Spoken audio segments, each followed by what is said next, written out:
सदायती सबका बख न भासे का, सदायती सबका बख न भासे का, जेही तेही ज़ात जी जुम्बश कान्हे का, मूसी हले सा जा जियो मिठो न करे। अस्सलाम वालेकुम मौजूद ख़वातीन हज़रात, प्रोग्राम मेहरान जा रागी साण करे हाज़िर ख़िदमत आया जो मेज़बान मोहम्मद अशरफ बलोच सागी सिख ऐं पुरखलूस जज़्बन सां मेहरान जे रागी में हस्ब मामूल हस्ब दस्तूर असांजो म्यूज़िक एक्सपर्ट साईं नसीर मिर्ज़ा साहब मौजूद आहे। साईं अस्सलाम वालेकुम। वालेकुम सलाम अशरफ। नसीर साहब छा हाल आहे? ख़ुशि आहियो? चङा भला सभु ख़ैर?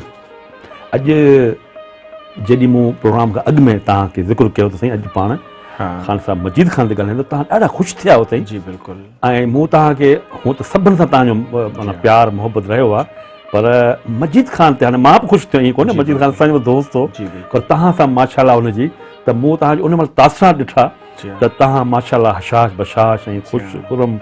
त साईं मजीद ख़ान ते पाण रोशनी विझंदासीं पहिरें हिसे में।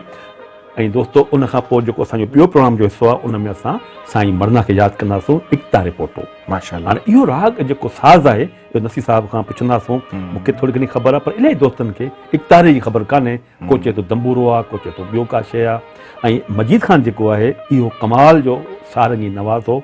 त पहिरें हिसे में असां मजीद ख़ान खे यादि कंदासीं ऐं प्रोग्राम जे ॿिए हिसे में असां साईं मरना खे यादि कंदासीं। मतिलबु अॼु जीअं शुरूआति कईसीं पे कीअं दॿायोसीं मजीद ख़ान वरी तारीख़ अहिड़ो सुठो इंसानु अहिड़ो सुठो सारंगी नवाज़ पैदा कंदी? पहिरीं ॻाल्हि त उस्ताद मजीद ख़ान छाकाणि त हुनखे विरसे में मिलियो हो साज़ जंहिंजो नालो आहे सारंगी, ऐं उनखे प्यार सां सौरंगी बि सॾे सघिजे थो। जंहिंमां 100 रंग वॼी सघनि था। ही वाहिद साज़ आहे जेको गवईअ जे तानुनि पलटनि मींढनि मुर्कुनि खे जीअं जो तीअं कढी सघण जो हुनर ॼाणे थो। ठीकु जीअं गवैयो ॻाईंदो ईअं ई सारंगी उन सां दंगल में हम आवाज़ थी सघण जी सलाहियत रखे थी। ठीकु आहे दोस्तो, हाणे अञा ॻाल्हि मां इन करे तव्हां कटियां पियो त हींअर मुर्तज़ा मजबूर साहब चयो त हुन जेको वॾो पुटु आहे पाण ज़िक्र कयो पियो नईम, उहो पाण सां टेलीफोन ते लाइन ते मौजूदु आहे, उन खां थोरो पुछंदा थो नज़ीर मजीद ख़ान जे बारे में। नईम अस्सलाम वालेकुम। अल्लाह का शुक्र। नईम आप सुनाए ठीक है? खैरियत से। आज हम मेहरान टेलीविजन पे आपके वालिद साहब जो हमारे बड़े सगीर पाक और हिंद के सिंध के बहुत बड़े सारंगी नवाज थे, उनकी शख्सियत पे बात कर रहे हैं, तो आपको कैसा लग रहा है? बहुत अच्छा सर, बहुत अच्छा लग रहा है माशाल्लाह, बहुत अच्छा लग रहा है। अच्छा आप उनके अपना जिक्र कर रहे हैं माशाल्लाह बहुत। अच्छा नईम आप उनके बड़े फर्जंद है ना? नहीं सर, मुझसे बड़े 3 हो गए। जी 3 और इनका 2 का इंतकाल हो गया, 3 का एक और है मुझसे बड़ा। अच्छा एक और है। तो नहीं, अगर मैं नसीर साहब आपसे बात करेंगे, मैं आपसे पहला सवाल करता हूँ कि मजीद ख़ान को आपने एज बाप कैसा पाया? मैं कहता हूँ कि बहुत ज्यादा अच्छा पाया, बहुत ज्यादा। वाह वाह, उनकी तरबियत बहुत अच्छी थी माशाल्लाह, और हमें तरबियत जो उन्होंने दी है ना माशाल्लाह वो बहुत अच्छी थी। अच्छा देखें, अब आपका जो खानदान है ये सारंगी आपके खानदान में कहाँ से आई और आपका खानदान क्या कहलाता है मौसीकी में? मौसीकी में हमारा खानदान जो है वो ग्वालदा कहलाता है सर। अच्छा। और जो ना सूबा राजस्थान और जिला गुड़गांव और मेवात के रहने वाले हैं सर ये वाली साहब। अच्छा। उनके जो वालिद थे उस्ताद गफूर खान, वो भी सारंगी नवाज थे। जी उनके वालिद साहब जी। तो आपके खानदान में सारंगी शुरू से चलती आ रही है? जी मेरे परदादा भी बजाते थे और दादा भी। परदादा का नाम क्या था आपका? अब्दुल गफूर और परदादा का नाम था मदारू खान। अच्छा। अब उस्ताद मजीद खान जो हमारे रेडियो पाकिस्तान हैदराबाद में इब्तदाई से स्टाफ आर्टिस्ट के तौर पर रहे, उन पर तो हम बात करेंगे, मगर आप बताएं कि वो घर में उनका रियाजत का क्या होता था? वो कब रोज फजर की नमाज पढ़ते थे ना, उससे पहले भी रियाज करते थे, जब वो नमाज पढ़कर आते थे तब भी रियाज करते थे। वाह वाह वाह वाह। और हाँ, दोपहर में जो है वो 3 बजे के बाद उनका रियाज शुरू हो जाता था। अच्छा वो सारंगी जो है नहीं, वो जो खान साहब की सारंगी है वो है आपके पास मौजूद अभी तक? नहीं सर, वो हमारे जो ताया है ना वो मुल्तान वाले वो ले गए सर यादगार के तौर पे। अच्छा, यादगार के तौर पे। अच्छा, घर में उनका खाना पीना उठना बैठना नईम कैसा था? उस्ताद मजीद खान चूंकि बहुत शौक रखते थे, तो कपड़े उनको किस तरह के पसंद थे और खाना उनको क्या पसंद होता था? तो खाने में वो ज्यादातर धनिया गोश्त खाते थे अच्छा। और कपड़ों में जो है ना भोजपुरी पहना करते थे वो ज्यादा। वाह वाह वाह वाह। अच्छा, नहीं, उनको तो खैर प्राइड ऑफ परफॉर्मेंस भी हुकूमत पाकिस्तान ने अनाउंस किया, जो बाद में आपके चचा ने वो जाके वसूल किया। तो मजीद खान ज्यादातर यानी जो सारंगी नवाज पाकिस्तान के हैं, ज्यादा किसको पसंद करते थे? अपने सीनियर्स में से वो किसको ज्यादा सारंगी सुनते थे और पसंद करते थे? यहाँ पाकिस्तान में तो सर मेरे ख्याल में इनके साथ भाई अल्लाह रखा उनको पसंद करते थे अच्छा, माशाल्लाह। बजाने में। अच्छा। और इंडिया में जो थे ना वो हमीद खान इनके मामूजात भाई थे, अच्छा, उनको पसंद करते थे अच्छा। बजाने में। अच्छा अच्छा, नईम, ये आपकी जो शादी हुई थी तो ये मजीद खान की पसंद थी, अपनी बहू को उन्होंने मजीद खान ने पसंद किया? किसको सर? आपकी जो शादी हुई थी, जी जी तो आपकी शादी आपकी दुल्हन उन्होंने पसंद की थी ना, उनकी मर्जी थी कि ये लड़की हमारे घर में आए बहू बनके। जी जी जी। तो वो अभी मौजूद है, उनसे बात कर सकते हैं हम, साजिदा से? हाँ हाँ, क्यों नहीं कर सकते सर। अस्सलाम वालेकुम साजिदा। साजिदा नईम, आप हमसे मुखातिब हैं और आपके ससुर जो हैं वो उस्ताद मजीद खान पाकिस्तान की अजीम शख्सियात में से शुमार होते हैं। तो कैसा पाया ससुर के तौर पर साजिदा, आप उस्ताद मजीद खान कैसे लगे आपको? जी बहुत अच्छे इंसान थे, प्यार करने वाले। अच्छा, आपका उनके साथ ताल्लुक जो है, रिश्ते में और क्या ताल्लुक रहा है? रिश्ते में उस्ताद मजीद खान के खानदान से आपका क्या ब्लड रिलेशन है? आप तो खैरपुर में रहने वाले हैं। जी वो जी जी जी वो मेरे से बाद में, जी वो मेरे से बाद के बने। अच्छा अच्छा, ये आपको उन्होंने मतलब शादी उन्होंने कराई थी ना साजिदा आपकी? आप जी जी, तो वो मेरी खाला थी, उनकी बड़ी बहू मेरी खाला थी। अच्छा, मतलब रिश्तेदार थे आप आपस में? जी जी अच्छा अच्छा, माशाल्लाह माशाल्लाह। तो आप उनको याद करती हैं साजिदा? जी जी, याद करती हूँ। अच्छा, कैसे इंसान थे वो? तो हमारे लिए तो हमें तो पता है, लेकिन आपसे मैं पूछना चाह रहा हूँ। नहीं, वो बहुत अच्छे इंसान थे, बहुत अच्छे। अच्छा अच्छा, माशाल्लाह माशाल्लाह। आपने उनकी सारंगी सुनी कभी? बैठे वो रियाज करते रहे और आप सुनते रहे? तो सुनते ही थे, हमें आता समझते नहीं आता, सुन नहीं सकते थे।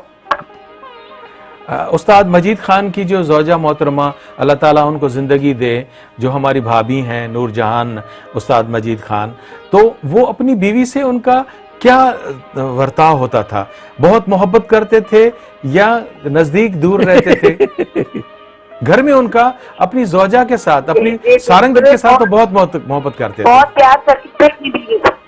अच्छा अच्छा, प्यार करते थे। चलो, तो हमारी भाभी नूरजहान ने उनको कितने बच्चे दिए? माशाल्लाह, एक है और 4। अच्छा अच्छा अच्छा, चलो ठीक है साजिदा और नईम, आपकी बड़ी मेहरबानी, आपने अपना वक्त हमें दिया, बड़ी मेहरबानी, बहुत शुक्रिया। सभु हाणे उस्ताद मजीद खान जी सारंगी ते जेका धुन वॼाई आहे उहा पाण ॿुधूं था, उन खां पोइ गुफ़्तगू कंदासीं। दोस्तो, तव्हां असां हाणे गॾिजी ॿुधंदासीं उस्ताद मजीद खान जी वॼायल हीअ सारंगी।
प्यारी सिर्फ इस हद तक हो सकती है जैसे मैं करूँगा।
वेलकम बैक नसीर साहब। हाँ मोट कुछ तारुफ़ है हाँ मजीद खान ते छा ॻाल्हाइजे। मजीद खान ते किताब खुटी वेंदा न अहिड़ो शख़्स हो पर मुख़्तसर तारुफ़ है मां तव्हांजी इजाज़त करां थो। दोस्तों सरज़मीन सिंध जो ओभर वारो पासो राजपूताना अक्सर क्लासिकल राग जो मर्कज़ रहियो आहे। सिंध में जेके बि क्लासिकल घराना मौजूदु आहिनि से अक्सर उन इलाइक़े मां ई आयल आहिनि। अहिड़नि घराननि में मेवाती घरानो बि शामिल आहे जेको मजीद खान वारो घरानो हो। मजीद खान रेडियो पाकिस्तान के सीनियर सारंगी नवाज़ तौर मारूफ़ रहियो आहे। रेडियो पाकिस्तान हैदराबाद संदसि ख़ानदान जो साज़कारी के हवाले से घणा क़दर ख़िदमतूं रहियूं आहिनि ऐं हीउ घरानो क्लासिकल कलाकारी लाइ साज़कार घराने तौर ज़्यादा मशहूर रहियो आहे। बिला शक त साज़कारी के मैदान में हिन घराने वॾो नालो हवालो कमायो आहे। गवालियारी घराने खां पटियालवी घराने ताईं ऐं शाम चौरासी घराने खां किरियानवी घराने ताईं, कुसूरी घराने खां पंडित महराज घराने ताईं मेवाती घराने जा साज़िंदा उस्ताद गायकनि सां साज़कारी शेयर कंदा रहिया हुआ। उनखां सवाइ सारंगी नवाज़ी जे हवाले सां उस्ताद उमराव बंदू ख़ान, उस्ताद नथू ख़ान, काले ख़ान, अल्लाह रखियाल ख़ान ऐं नबी बख़्श ख़ान खां निहायती अहम नाला आहिनि जेके सारंगी तौरु मशहूरु रहिया आहिनि। उन्हनि मुख़्तसिर फ़हिरिस्त में सदाबहार सारंगी नवाज़ उस्ताद मजीद ख़ान बि शामिलु आहे जेको सिंधी संगीत ऐं रेडियो हैदराबाद जे हिसे में आयो आहे। उस्ताद मजीद ख़ान जी सारंगी जो कंट्रीब्यूशन ईअं आहे जीअं विलायत अली ख़ान जो सितार लाइ, उस्ताद नज़र हुसैन जो सुर लाइ, शौकत हुसैन जो तबले लाइ ऐं बिलावल बेल्जियम जो बेंजो लाइ ऐं साईं मन्ना जो इक़्तारे लाइ आहे। हीअ सभु साज़कारी जी दुनिया जा अहम नाला आहिनि ऐं शहर आफ़ाक़ जहिड़ी हैसियत रखनि था। मजीद ख़ान जी वसील नज़री जो इहो आलम आहे जो बर सग़ीर जे समूरी मौसीक़ीकारीअ ते संदसि उकाबी नज़र रही आहे। क्लासिकल नीम क्लासिकल मौसीक़ी खां घिराणवे गायकी जी गायकी ऐं शुजराए नस्बी ताईं ऐं राग जे मुशाहिदेकारी खां मुतालेकारी ताईं संदसि वसील नज़री जो पैमानो सदाईं लबरेज़ रहियो आहे। संदसि वसील कल्बी जे ॻाइण जहिड़ो गुण इहो आहे जो पाण सदाईं पंहिंजे सुर जो सरमायो ज़हन जे खाननि ऐं तह खाननि में बंदि रखण बजाए खुलियल हवाउनि में ऐं सिंधी संगीत खे अर्पियो आहे। न फ़क़ति इहो पर संगीत जे सफ़रनि मां सिंधी प्रकाश वारा राग तलाश करण जो सिलसिलो बि हुन जारी रखियो। मजीद ख़ान जी तेज़ फ़हमी जो इहो कमाल आहे जो खांसि जंहिं बि राग जो पुछिबो त बिना देर जे साॼे हथ में आङुरियुनि खे सारंगी जूं तारूं ठाहे खाॿे हथ जे ॿिनि आङुरियुनि खे मिज़राब बणाए आलाप करे असुल हैरान करे छॾींदो हो। मजीद ख़ान क्लासिकल ऐं नीम क्लासिकल खां सवाइ लाइट म्यूज़िक ॾांहुं बि ध्यानु ॾिनो ऐं मुल्क जे मुख़्तलिफ़ नामियारनि मूसीकारनि सां साज़कारी में शेयर कई, मगर संदसि रूह जो रागी ऐं साज़कार रीझो त सिर्फ़ु ऐं सिर्फ़ु ॿिनि मूसीकारनि सां, हिकु फ़िल्मी मूसीकार लाइ मास्टर फिरोज़ निज़ामी सां ऐं ॿियो मास्टर मोहम्मद जुमन सां, जंहिंसां त के हुन जूं कुर्ब जूं ॻाल्हियूं हुयूं। संगीती राग संगीत जे वर्कनि मां खणी संदसि आॾो रखियाई ऐं मुआवनतकारी बि कई उस्ताद जुमन जी, जंहिं लाइ मोहम्मद जुमन इहो एतराफ़ कयो त हिजाज़ ऐं ॿिया कई क्लासिकल राग खेसि मजीद ख़ान जे ज़रिए हुनखे मिलिया ऐं हू मजीद ख़ान जो थोराइतो आहे। उस्ताद मजीद ख़ान पंहिंजे फ़न सफ़र जा 40 साल रेडियो हैदराबाद खे अर्पे रिटायरमेंट वरिती त बि रेडियो ते भेरा भरण न विसारी। रेडियो जे मशहूर फ़नकारनि खे बि सिखिया ॾींदो रहियो, जिन में फौज़िया सुमरो, शफ़ी फ़क़ीर, अलादीनो ख़ासकिली ऐं ॿिया शामिल हुआ। उनखां अलावा हू रेडियो पाकिस्तान खे पंहिंजी कंपोज़िशन सां बि नवाज़ींदो रहियो। उस्ताद मजीद ख़ान ज़ाती ज़िंदगी में बेहद शरीफ़ इंसान हो। संदसि फ़नी कैरियर बि निहायती साफ़ सुथरो रहियो ऐं खेसि इश्क़ हो त फ़क़ति मौसीक़ी सां प्यार हो त रुॻो क्रिकेट सां बसि, जंहिंखे हुन कंहिं मजबूरियुनि जियां सदाईं पंहिंजे वेझो रखियो ऐं उन ज़ौक़ शौक़ जे इज़हार तौरु हर मौसम में क्रिकेट कैप बि पाईंदो हो ऐं वाक़ई हो क्रिकेट खां सवाइ साज़कारी जे मैदान जो बि कमाल जो माण्हू हो, जंहिं सारंगी जी मिज़राब सां चौंकार ऐं छक्का चौंका लॻाए सेंचुरी ठाहे सुरनि जे स्कोर में इज़ाफ़ो करे शानदार रिकॉर्ड क़ाइमु कयो। उस्ताद मजीद ख़ान रेडियो पाकिस्तान हैदराबाद जो स्टाफ आर्टिस्ट हो ऐं रेडियो लाइ संदसि शानदार ख़िदमात ऐं कुर्बतूं बि बा कमाल आहिनि, जंहिं सबबि रेडियो पाकिस्तान हैदराबाद पिणु पंहिंजे हिन हीरो खे ख़ाली हथे कोन छॾियो ऐं बिल आख़िर तमग़ाए हुस्न कारकर्दगी जहिड़े सदारती एज़ाज़ जी रिकमेंडेशन करे संदसि कुर्बतनि जो कर्ज़ लाहे छॾियो। उस्ताद मजीद ख़ान लाइ इहो आला एज़ाज़ 14 अगस्त 2002 ते अनाउंस थियो हो, जेको खेसि 23 मार्च 2003 ते सदर पाकिस्तान हथां मिलणो हो, जंहिंजो खेसि शिद्दत सां इंतज़ारु हो ऐं अक्सर दोस्तनि खे चवणु लॻो त यारो का महफ़िल करायो ऐं मुंहिंजी सारंगी ॿुधो ऐं दोस्तनि खे ॿुधायो ऐं रिकॉर्ड बि करियो, उन लाइ त न जाने किसी गली में ज़िंदगी की शाम हो जाए। तॾहिं बेंजे नवाज़ मोहम्मद अज़ीज़ मार्फत अब्बास भाई पारक हैदराबाद जे स्टूडियो में हैदराबाद में हिकु महफ़िल सजी, जंहिंमें मजीद ख़ान सारंगी ते के राग रिकॉर्ड कराया ऐं नसीर मिर्ज़ा संदसि इंटरव्यू बि वरितो। साल 2003 में मजीद ख़ान लाइ ॼण ही साल आई कोन हो ऐं नए साल जा 9 ॾींहं हिन रेडियो बदिरां घर ते गुज़ारिया। 9 जनवरी 2003 जी शाम हिन हैदराबाद जे हिकु इस्पताल में गुज़ारी ऐं पोइ जॾहिं राति ठरी हुई त संदसि सारंगी सदाईं लाइ ख़ामोश थी वई ऐं ही लाजवाब सारंगी नवाज़ सरकारी एवॉर्ड वठण खां सवाइ ईरानी शाइर वांगुरु हैदराबाद ऐं सिंध खे बल्कि सॼे बर सग़ीर खे छॾे ॾहीं तारीख़ ते असां खां हलियो वियो ऐं खेसि हाला नाके लॻ तुल्ले बाबा जे मज़ार भरिसां नाना बाबा क़ब्रिस्तान में सुपुर्द ख़ाक कयो वियो। अॼु न ओताकनि में तालिब तवारीन आदेसी उथी विया, मड़ियूं मूं मारीन जे जीअ खे जियारीन से लाहौती लॾे विया। त नसीब ही थोरो मुख़्तसिर तारुफ़ हो जेको असां पंहिंजे दोस्तनि खे ॿुधायो। त हाणे छो न हिकिड़ो कलाम थी वञे, सारंगी जो हिकिड़ो आइटम थी वञे, हुन खां पोइ वरी पाण ॻाल्हियूं कंदा। त दोस्तो तव्हां सां गॾिजी ॿुधूं था सारंगी ते ही item.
Welcome to programme Mehran जे रागी दोस्तो असीं जी ख़िदमत में मेहरान टेलीविज़न तां पेश करे रहिया आहियूं।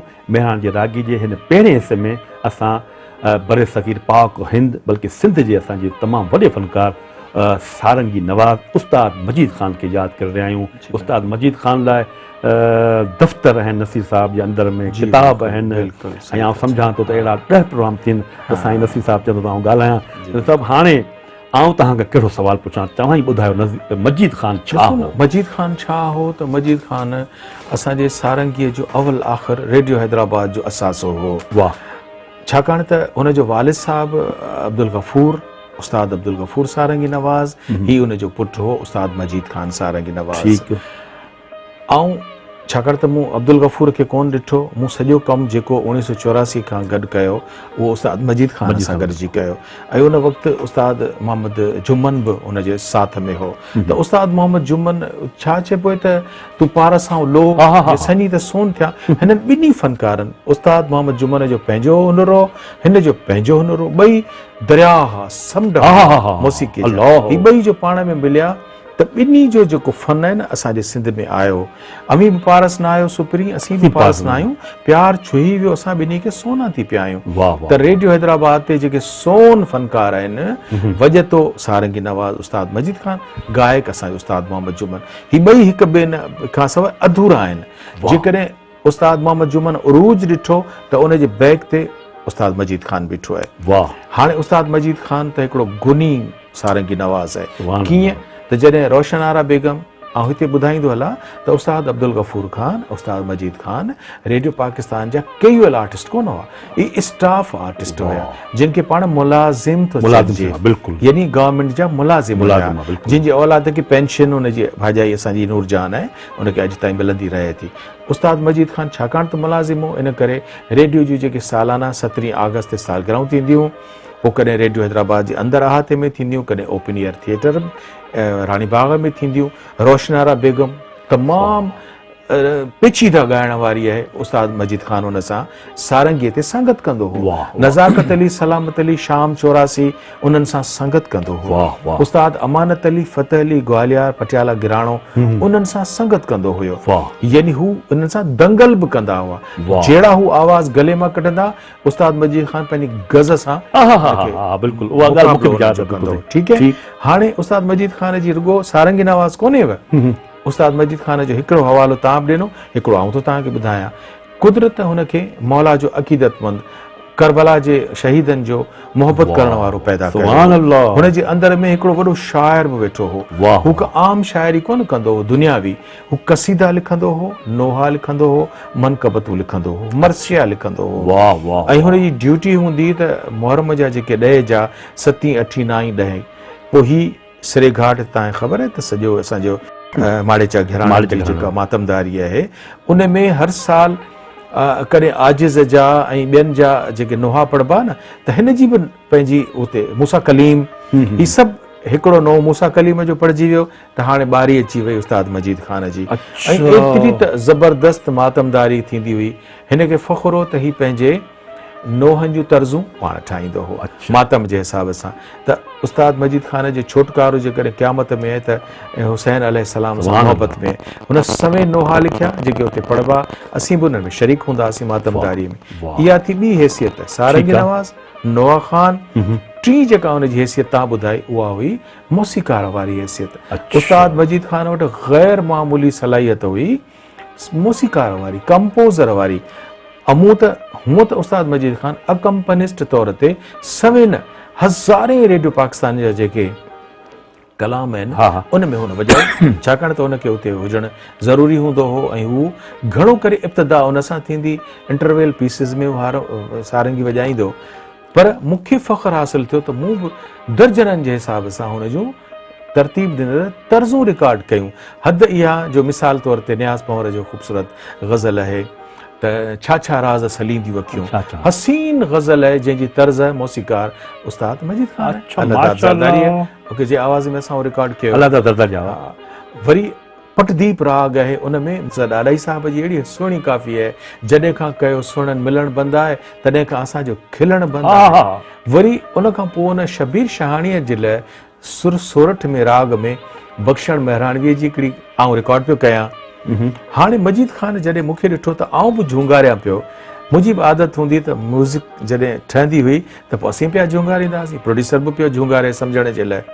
त पोइ ग़ुलाम शबीर जे आवाज़ में बख़्शण जी उहा जेका नंढी वाई हुई उहा त रिकॉर्ड थी त मूंखे कन में चई, अब साईं मैं आपको नहीं छोड़ूंगा, तारीख़ लिखे गई कि मजीद खान ने नसीर मिर्ज़ा को गवा दिया है। अच्छा माशाल्लाह। हाणे आउं पैनल ते तसदुक़ हुसैन जानी साहब जेके असांजा उस्ताद नज़ाकत सलामत जा आहिनि, उहो त मास्टर रिकॉर्ड असां हुनजा शागिर्द हुआसीं। त उन मूंखे चयो हाणे साज़ सभु ठहिया पिया आहिनि, सुर रुगो हेठि लहंदा, ग़ुलाम शबीर जा सुर मथे आहे, मुंहिंजा सुर हेठां।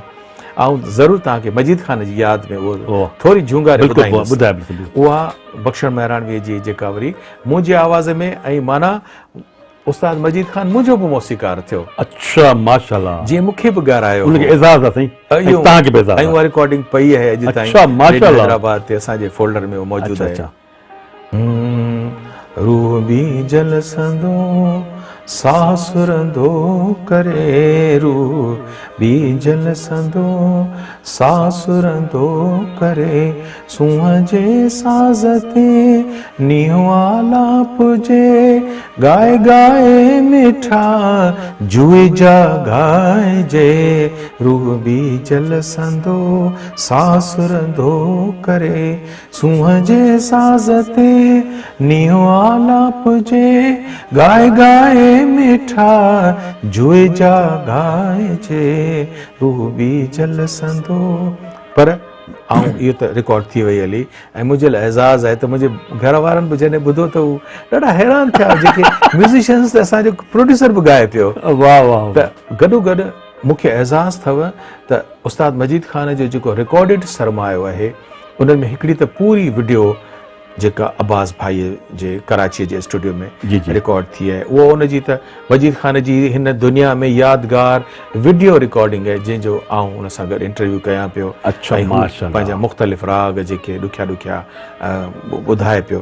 पर जेका रेडियो हैदराबाद ते मूं हुन जी जेका अशरफ रिकॉर्डिंग कई आहे, जेका अॼु बि मौजूदु आहे, मिसाल तौर ते सारंगीअ ते राणो जेकॾहिं रेडियो हैदराबाद जे लाइब्रेरीअ में मौजूदु आहे त पोइ उहो मुंहिंजो रिकॉर्ड थियल आहे, उस्ताद मजीद खान जो। बिल्कुलु उहो। ॿियो मूंखे लोड़ाऊ या मांझ, इहे जोग, इहे मूंखे रागड़ियूं ॾाढियूं वणंदियूं आहिनि। अच्छा। त ही फिल्म जेका असांजी ठही आहे उमर मारवी, हाणे हिकिड़ो मूं राणो रिकॉर्ड कयो, थोरी झलक असीं इंशाअल्लाह हुन मां ज़रूरु ॿुधाईंदासीं।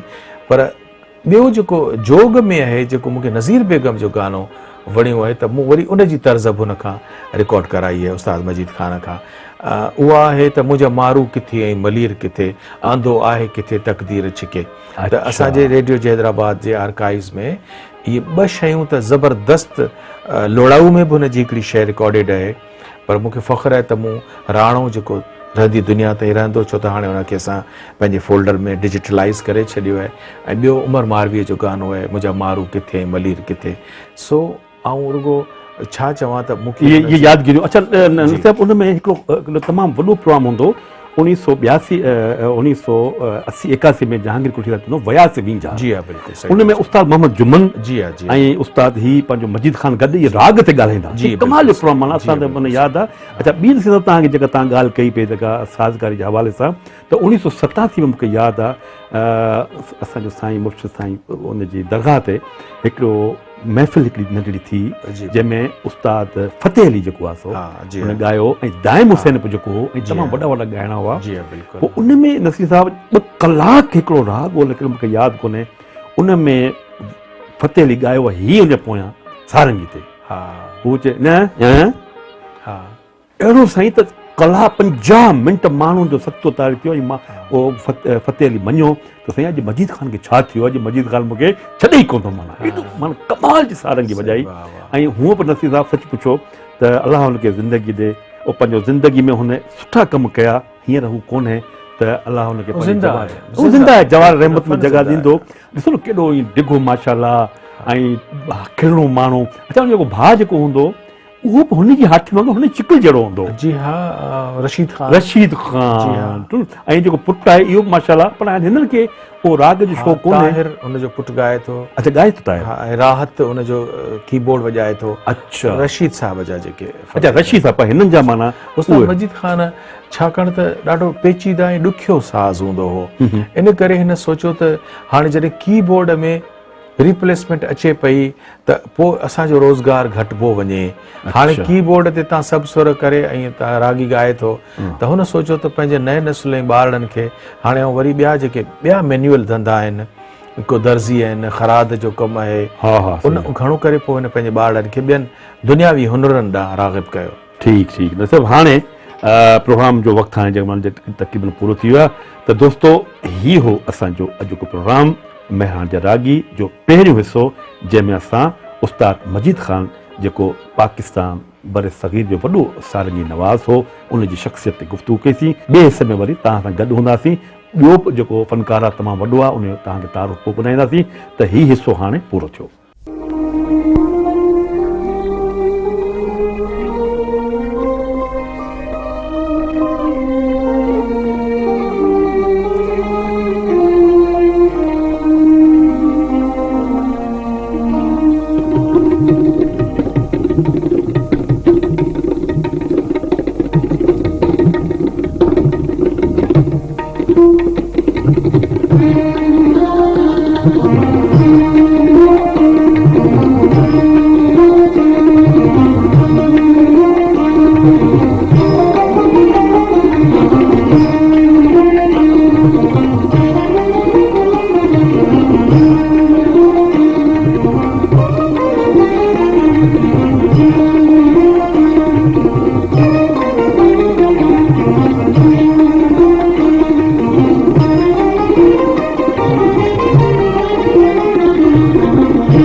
Welcome back. नसीर साहब, जीअं त पाण दोस्तनि खे ॿुधायो त ॿिए हिसे में असां बरे सग़ीर पाक हिंद जे ई तमामु हिकिड़े फ़क़ीर मन तमामु वॾे हिकिड़े साज़गार साईं मरना खे यादि कंदासीं। उनखे कीअं यादि कंदासीं त इन हवाले सां त काफ़ी अरसो हो, हुनजो तालुक़ त पंजाब सां हो, लाहौर सां हो, पर काफ़ी अरसो हो सिंध में रहियो, रेडियो पाकिस्तान हैदराबाद में रहियो, उन खां पोइ टंडो जहानिया में काफ़ी अरसो उते रहियो।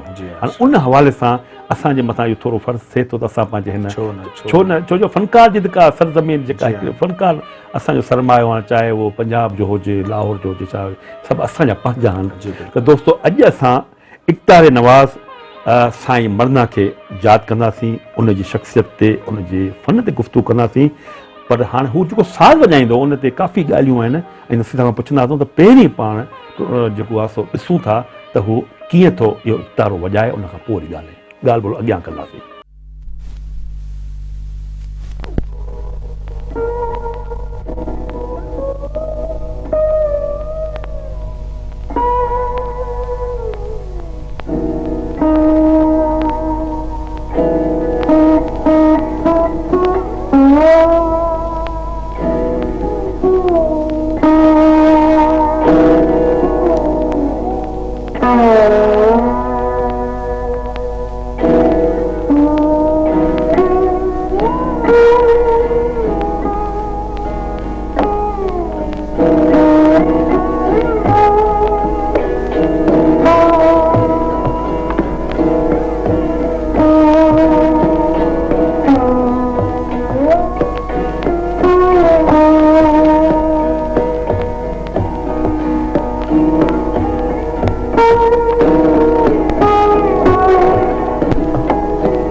Welcome back. नसीर साहब, हाणे मूं वटि थोरो तारुफ़ आहे जेकॾहिं तव्हां मूंखे इजाज़त ॾियो त दोस्तनि खे ॿुधाईंदो हलां।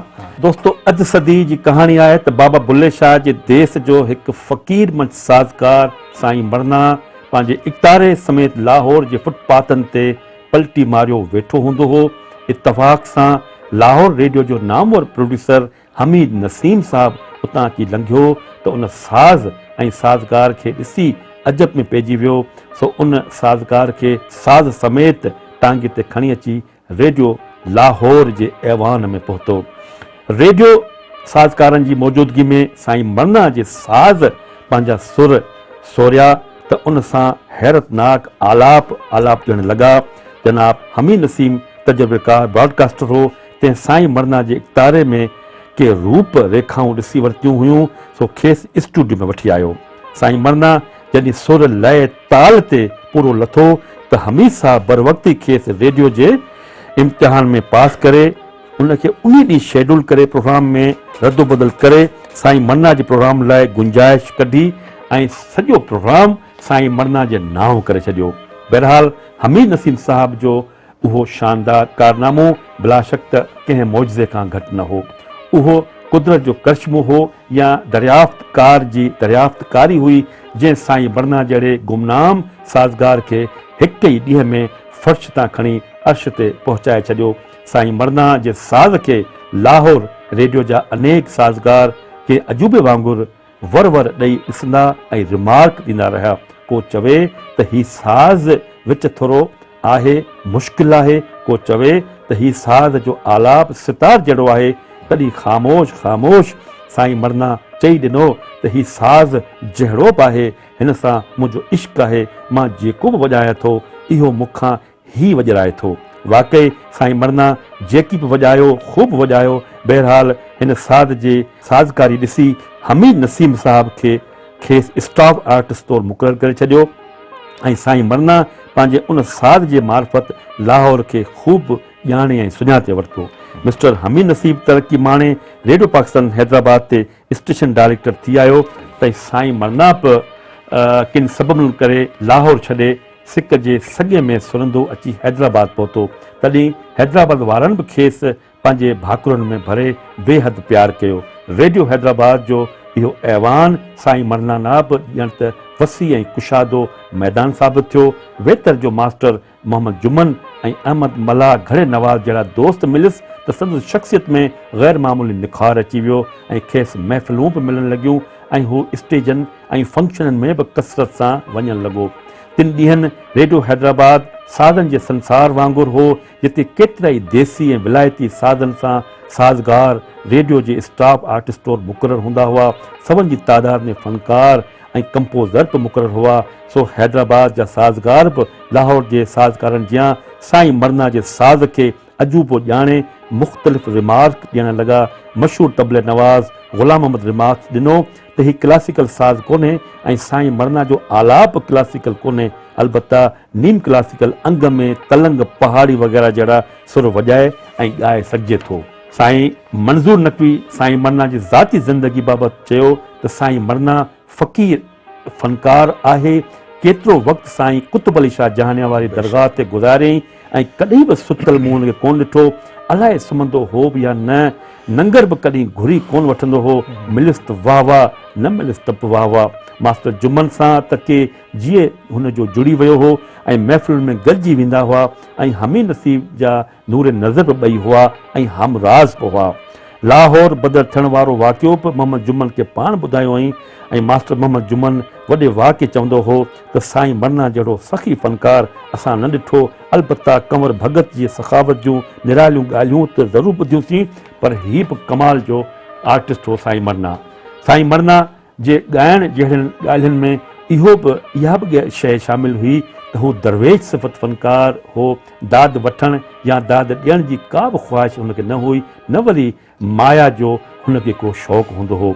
रेडियो जे लाइव प्रोग्राम में हू एतिरो त गुमसुम रहंदो हो जो खेसि वक़्त जो अहसासु बि न रहंदो हो ऐं भर वारो रिदमकार खेसि कुल्हे ते हथु रखी ऐं होॾे चवंदो हो त टाइम थी वियो आहे।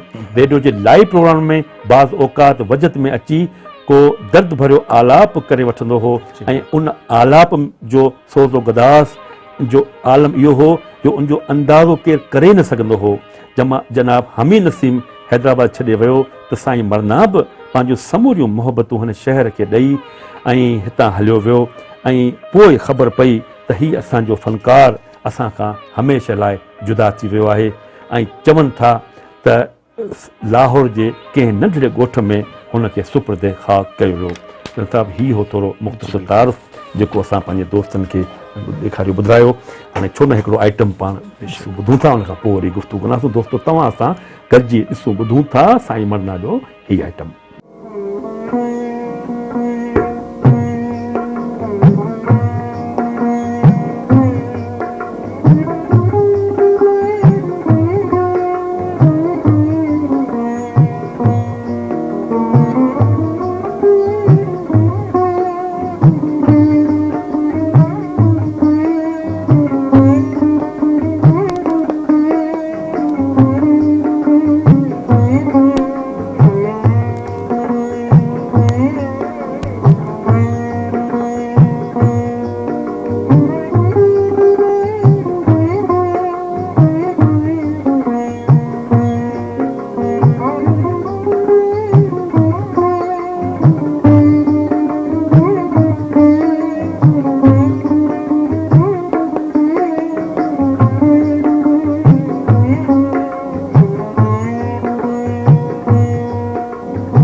वेलकम बैक दोस्तों। प्रोग्राम मेहरान जा रागी असीं वञी ख़िदमत में मेहरान टेलीविज़न तां पेश करे रहिया आहियूं।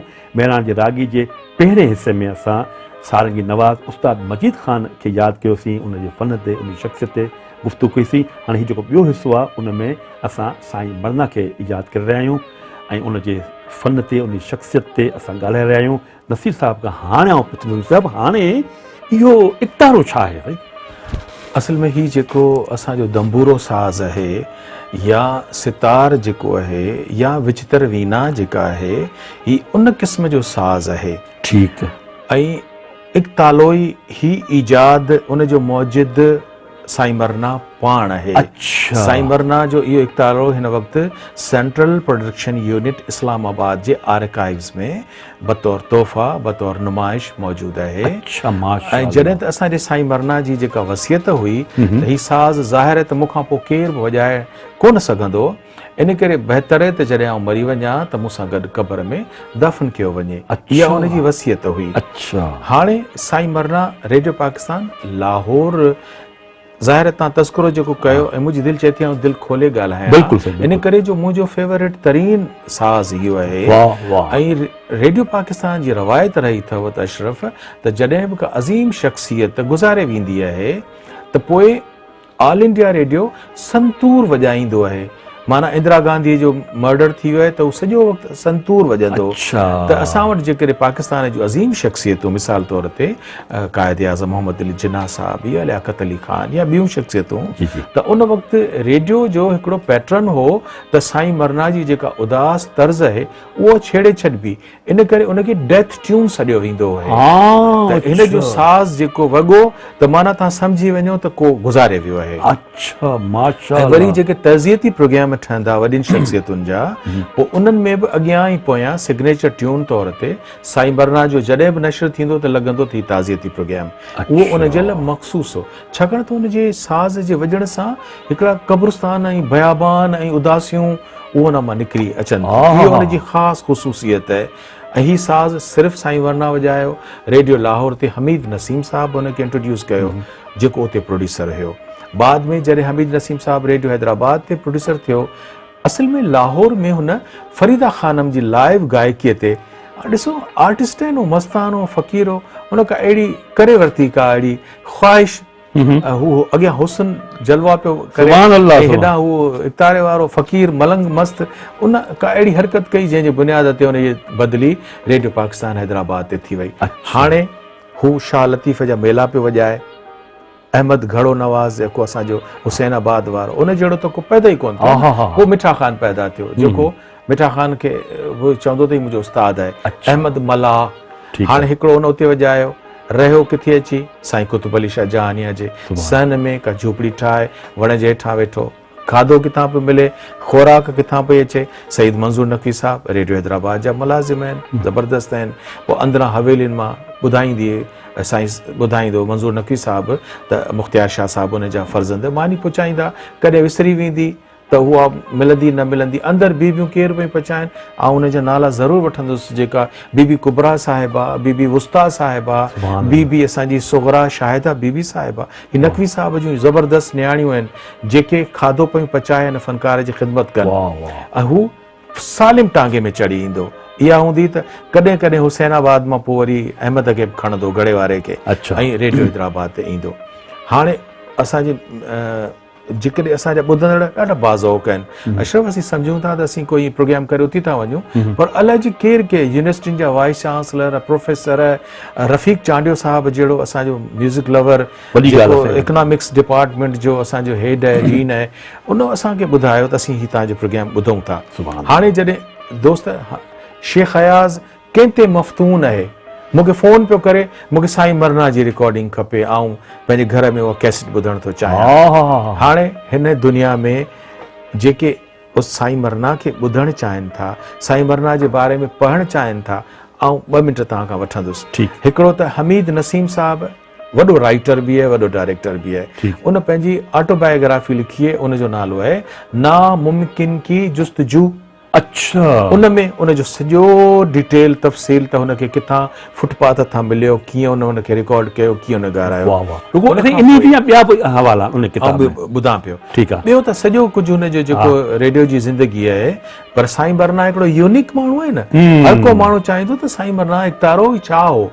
हाणे उनजो सॼो डिटेल हमीद नसीम साहब जी किताब मौजूदु आहे, उनजो नालो आहे नामुमकिन की जुस्तजू, जेकॾहिं को पढ़णु चाहे। नंबर 2, हिन दुनिया में सिर्फ़ 4 रिकॉर्डिंग्स आहिनि साईं मरना जूं, जेके ॿियूं त उहो लाइव करे वियो। हेॾां होॾां फंक्शन्स में, छो त उहो अकेलो वॼाईंदो हो ऐं पाण ई सभु कुझु कंदो हो।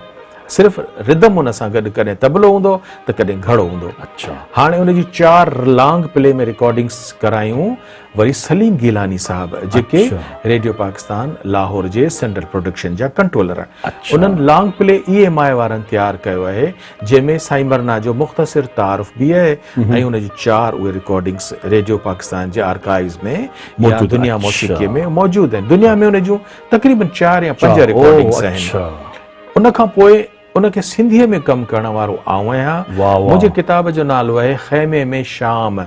हाणे मूंखे जेका दिलचस्पी साईं मरना सां पैदा थी, शेख अयाज़ चयो मूंखे साईं मरना खपे, त मूं सोचियो त हिन जी ज़िंदगी छा आहे।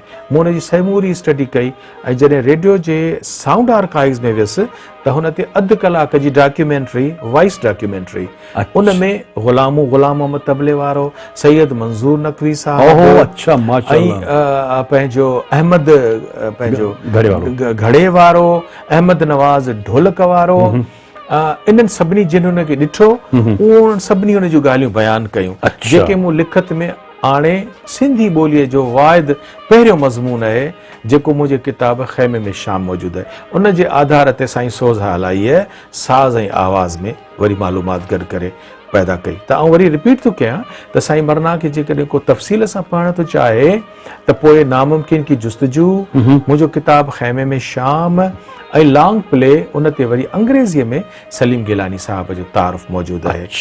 सो इहो आहे असांजो साईं मरना। ऐं आउं तव्हांखे आख़िरी जेको जुमिलो ॿुधायां थो त हू मलंग मस्त रहंदड़ फ़नकार हो न, हुनखे हिकिड़ो त हुनखे दाद जी तलब ई कान हूंदी। हू स्टेज ते वॼाईंदो हो त लॉन्ग प्ले में लिखियल आहे त हू अखियूं खणी ऑडियंस खे कोन ॾिसंदो, केरु ताड़ी वॼाए थो या नथो वॼाए, पुछबो त तूं वॼाई छा थो त चए थो मूंखे पाण सम्झ में नथो अचे, त पाण ई पियो वॼे पियो, वॼायां पियो ऐं छा थो वॼायां मूंखे बि का ख़बर कान्हे। हाणे उहो फ़नकार लाहौर खां दूर हिकिड़ी उजाड़ वस्तीअ में हिकिड़े ज़माने में हू गुजराती पाड़े में जिते कवाल रहंदा आहिनि टंडे यूसुफ वारो जेको फाटक आहे उते बि अची कुटिया ठाहे रहियो। पर पोइ वरी सईद मंज़ूर नकवी साहब कुतुब अली शाह जहानिया जी दरगाह जो सन में उते हिकिड़ी सुठी रहाइश ॾिनी। हाणे ही कुटिया जो रहण वारो फ़क़ीर हो न, ईअं लिबास सादो पाइण, जुबा पाइण ऐं खणी साज़ पंहिंजो घुमण, त ही ईअं ई लाहौर खां दूर कंहिं असल में तो गुजरांवाला जो हो। पर लाहौर जे कंहिं उजाड़ बस्तीअ में न पंहिंजी कुटिया ठाही हुई। आख़िर में जेको हुनजो डेथ आहे उहो उन में ई चुपचाप थी वियो आहे। माण्हुनि जॾहिं ॾिठो त अंदरि हू सुतो पियो आहे, ॾिठो त साईं मरना हाणे दुनिया में कोन्हे। ऐं साईं हुनजो जेको नाले जी न हुनखे का ख़बर कान हुई। साईं मरना खां जॾहिं हमीद नसीम चए थो त असां ऑडिशन करे हिनखे चयो त तुंहिंजो नालो छा आहे, त चई मरना, माना जेको साईं मरना माना जेको कॾहिं मरणो ई न आहे। हुनजो नालो दुनिया में कॾहिं बि कोन मरंदो। ऐं सिंधी मौसीक़े जो स्वामी सिज वड़ा साज़कारनि में जॾहिं बि ज़िक्र निकिरंदो त साईं मरना उनजो सरताज तार नवाज़। असीम दुआ था करियूं अल्लाह ताला उनखे पंहिंजी ख़ासि जवाहर रहमत में जॻह ॾींदो। ही उहे फ़नकार हुआ न सच पुछो त ही वरी हिकिड़ी दफ़ा आया दुनिया में, ख़ुदा ताला ही तोहफ़ो असांखे मोकिलियो, वरी ॿियो साईं मरना हिन सदी में पैदा थिए न थिए उहा ॿी ॻाल्हि आहे। त दोस्तो ही हो असांजो अॼोको प्रोग्राम महिराण जा रागी, जंहिंमें असां ॿिनि तमामु वॾे सघे वॾे नालनि खे यादि कयो जंहिंजो जेको हवालो हो सो साज़कारी जे हवाले सां हो। साईं मरना खे यादि कयोसीं, उस्ताद मजीद ख़ान खे यादि कयोसीं। इन सां असांजे प्रोग्राम जो वक़्तु पूरो थियो। असांजे म्यूज़िक एक्सपर्ट साईं नसीर मिर्ज़ा साहब ऐं पंहिंजे मेज़बान मोहम्मद अशरफ बलोच खे ॾींदा इजाज़त। साथ